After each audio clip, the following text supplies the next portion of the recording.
The reason I love teaching about money is not so much, believe it or not, because I want you to have a certain amount of money. It's not so much the money as what the money can do for you. I believe that when you fix your finances, you free yourself to live your best life. And I believe that when you fix your finances, you free your soul to fly. Like literally, like write down those words. When you free yourself financially, you free your soul to fly. What I've seen firsthand, and this is the part that pains me so much, and this is why I love teaching what I teach. Too many people's souls, some of you right now, are being crushed. Your wings are being held down because of financial pressure, because of living paycheck to paycheck. Many of you who've been hurt financially, you didn't have a big emergency account or you've gone through it. People struggle financially because they don't teach us about money in school. And if you don't know how to do better, it's very hard to do better. The game is actually rigged against you. But it doesn't need to be. Learning about money can be simple. It can be easy. It can be fun. And the most important thing, it can be actionable. I was thinking about this today because I was obsessed with money at a young age. My favorite thing to do as a kid was play Monopoly. So the way I got to play Monopoly was when I would go visit my grandparents in Milwaukee, Wisconsin. Of course, grandparents always let you do whatever you want. They would play Monopoly with me 2 or 3 times a day. And finally, at 7 years old, my grandmother said, you know what, David, today I'm going to teach you how to get rich for real. Monopoly is a game, but I'm going to teach you how to get rich for real. And we went to McDonald's, my favorite place in the whole world to eat.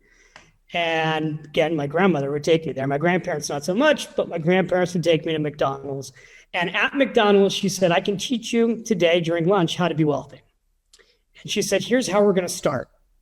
You're going to go walk up to the front desk where their cash register is, and you're going to ask to speak to the manager.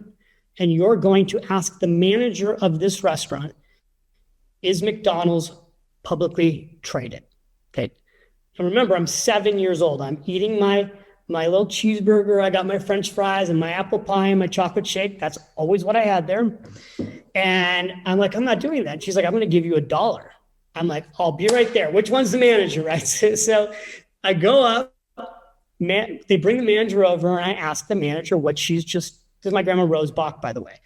I asked the manager what she just told me to ask. Are you publicly traded? And the manager says, well, yes, we are. We trade in the New York Stock Exchange. And my grandmother said something I'll never forget. She said, I know that. I wanted my grandson here to learn how to ask because he's 7 years old. And today I'm going to teach him when we go home how to buy stock in McDonald's. And he goes, oh, wow. Yeah, our stock's done really well. And so we go home and she opens up the Wall Street Journal. Back in the day when we all had papers. Truthfully, I had the Wall Street Journal, the physical paper, until I moved to Florence, Italy. She opens the Wall Street Journal. She circles MCD, the stock quote, symbol. She says, this is the symbol of the stock. She shows me the stock price. She explains to me that when I own McDonald's stock, I will now be making money from everybody who goes to McDonald's because I will be an owner of McDonald's.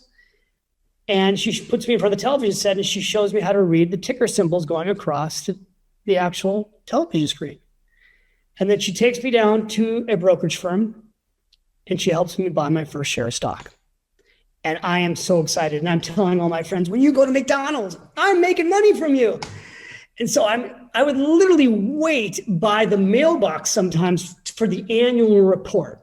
I'm just telling you, like, I know this is weird, but this is the truth.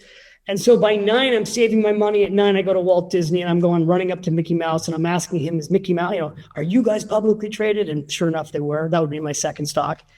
And then I started going to investment classes. Again, I'm telling you, I know this is weird. So I started going to investment classes. That's because my dad teaches those investment classes. My dad was a financial advisor. We talked about money at the dinner table all the time. And by 12, I was teaching my friends' parents how to buy muni bonds in California. So I just acknowledge that this is a little weird, but this is how I grew up. And I was lucky in that way because at the dinner table, investing was normal conversation. And I'm telling you this because I want this to become normal conversation at your dinner table. So living in Italy, we were one of the first places to get hit with COVID, and we were one of the first places to lock down and go into a quarantine. And so there were 9 days in March that was the worst stock market I've seen in my lifetime. I'm 54 years old. I've seen some good markets and some bad markets. And I know enough to know that when the bad markets come, if you just stay the course and hold the line, they recover. When this happened, and there were 9 days where the actual stock market dropped 34%, aside from the fact I'm an investor and I have a lot of money in the market, like I know a lot of you probably do too, and I'm watching my net worth go down, and I own a financial service company, I'm pretty upset. But what I know is that when the stock market goes down like this, it means everything's on sale. And I know that recessions, when they get created, create more millionaires than boom economies. So I start teaching my kids. Actually, at this dinner, I'm sitting here at a dining room table in my apartment in Florence. And I teach my kids, they literally were sitting here and here. And I said, you know what we're going to do today? We're going to really learn how to invest when things are going down.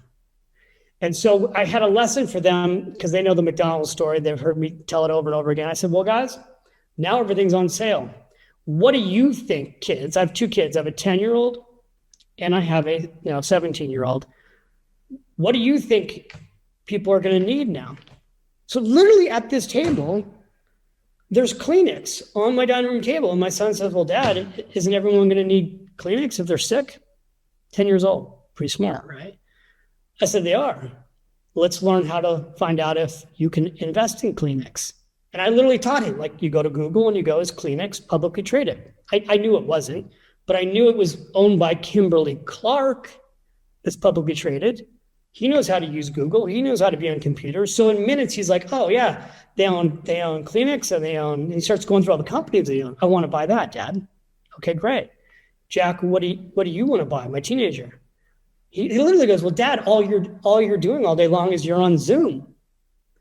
Is Zoom publicly traded? Yeah, they are actually. Okay, I want to buy that. So my kids, this is like the second week of March. They're buying things like Zoom, Kimberly-Clark, Clorox, but they're the ones choosing it. They're learning at a young age how to think like investors. Now, some of you are thinking to yourself, I wish I had done this at a young age. You can do this at any age. And what's cool, what I'm seeing now, because it's a part of the dinner conversation, is that my kids, they're bringing the conversation up now. You can teach this to your kids, your grandchildren. And this is how you also don't just create wealth and financial freedom for yourself, but you create generational wealth for your family. It's the gift of education.